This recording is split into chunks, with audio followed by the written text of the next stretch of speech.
Hello everyone, today I'll be reviewing The Ladykillers. So The Ladykillers came out in 1955 and is a British film produced by Ealing Studios. This film was directed by Alexander Mackendrick. So the screenplay for this was actually written by an American screenwriter called William Rose, and in fact this film was actually nominated for an Academy Award for Best Original Screenplay and actually won a BAFTA award as well. But anyway, on to the story. So we have these five men who are played by Alec Guinness, Peter Sellers, Herbert Lom, Cecil Parker and Danny Green. And these five men are criminals and they are plotting to carry out a bank robbery. So in order to do this, what they do, they go to this old lady's house where she is taking in lodgers. Her name is Mrs. Wilberforce and she's played brilliantly by Katie Johnson. And these five men, they come to her house and they pretend to be musicians so that they can hire out a room and they can live there and basically hide away from the authorities so they can carry out their plan and basically not get caught really. Eventually what they do is they carry out this bank robbery. They manage to get the money back into the room and then they intend to smuggle the money out and basically leave without being caught. But unfortunately what happens is that one of the characters lets some money slip out and Mrs. Wilberforce notices. So the guy's then panicking, thinking, okay, what do? We can run off, but Mrs. Wilberforce knows about this, so we need to do something about her, otherwise she may run to the police, and then obviously there's risk of them getting caught. So they go back and they basically talk to Mrs. Wilberforce and they're trying to decide what to do with her, whether they want to get rid of her or whether they want to blackmail her. And basically the rest of the story pans out is what are these five men going to do with their situation and how do they escape with the money. So I'm not really going to say too much more because I like you to watch it for yourself and see how the story pans out, because once the bank robbery takes place, the film really picks up and it really becomes really funny and really hilarious. I think what really makes this film work so well is the performances. So Alec Guinness is really the main character in the film. He's really the head of the operation in terms of the bank robbery. He was only in his 40s in this film, but he's actually made to look older. He's been given some real weird looking teeth and strange hair. He has a really strange smile in this film, which actually makes him come across quite weird, but you can still tell it's Alec Guinness because of his very iconic voice, obviously. And obviously Peter Sellers is in this as well, and this is one of his early roles. I think he was only about 29 or 30 years old in this film, so this is one of his earlier big major screen appearances, and he does fairly well in this film, although he doesn't have quite as many lines as some of the other characters. And Herbert Lom is particularly interesting in this film.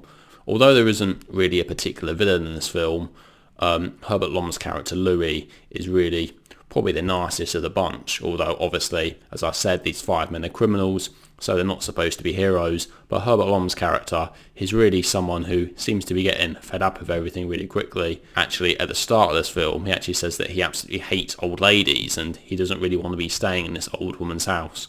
So he definitely comes across as a character who wants the money the most and is almost prepared to do anything in order to get this money. Then we also have Cecil Parker. He plays this major and he's one of the funny characters. Probably comes across as one of the more likeable characters, as he seems to have more of a softer side than the other characters. And then we also have Danny Green as this rather large sort of stupid fella who is pretty clumsy as well and does some silly things in this film. It's probably more of the comic relief of the film, is one of the funnier characters. But I think actually probably the best performance in my opinion is actually Katie Johnson as Mrs. Wilberforce. She's just excellent as this really sweet old lady who just lets these men into the house and then is really confused when she finds out that they have lots of money with them. It just comes across so convincingly. It's almost as if she's just playing herself. It really is that excellent the way that she plays his character. And what is brilliant about her character is that although she's a sweet, innocent old lady who comes across as very small compared to all the other characters, she also seems very much in control of what is going on, because once she finds out about the money, all the other guys, they really don't have a clue what to do. And they're almost sort of, having to dodge around her. I'm trying to work things out. And Mrs. Wilberforce seems very much in control of the situation from that point. So overall, this is a fantastic comedy, very British type of humour, which I appreciate very much. And yeah, it's set in London near King's Cross Station, which becomes important to the plot later on. So if I was to say anything bad about this film, I can't think of many stuff that's bad about it, but if I'm completely honest, I suppose during the first act was slightly slow, and I think that with the actual, when the bank robbery takes place, I didn't find that scene to be particularly interesting, but I find that after the bank robbery, I think things really picked up, and from then on the film is absolutely fantastic and just so interesting, the way these characters are trying to work things out and what hilarious antics they end up doing just in order to escape with this money without letting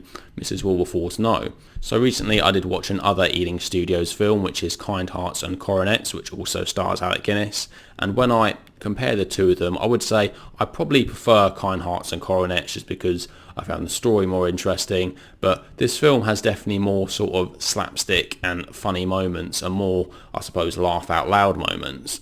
So as a comedy, I think this film probably works better, but Kind Hearts and Coronets I think is probably the better film overall, although not by much, and I think both of these films are absolute classics.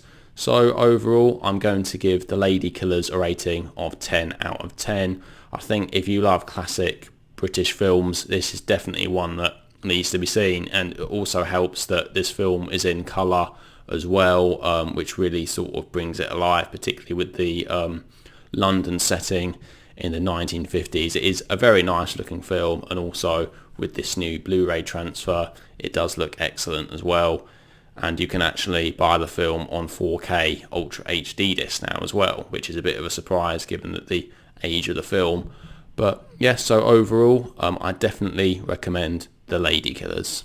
So there we go, so that is my review of The Ladykillers. So what do you guys think? Have you seen The Ladykillers?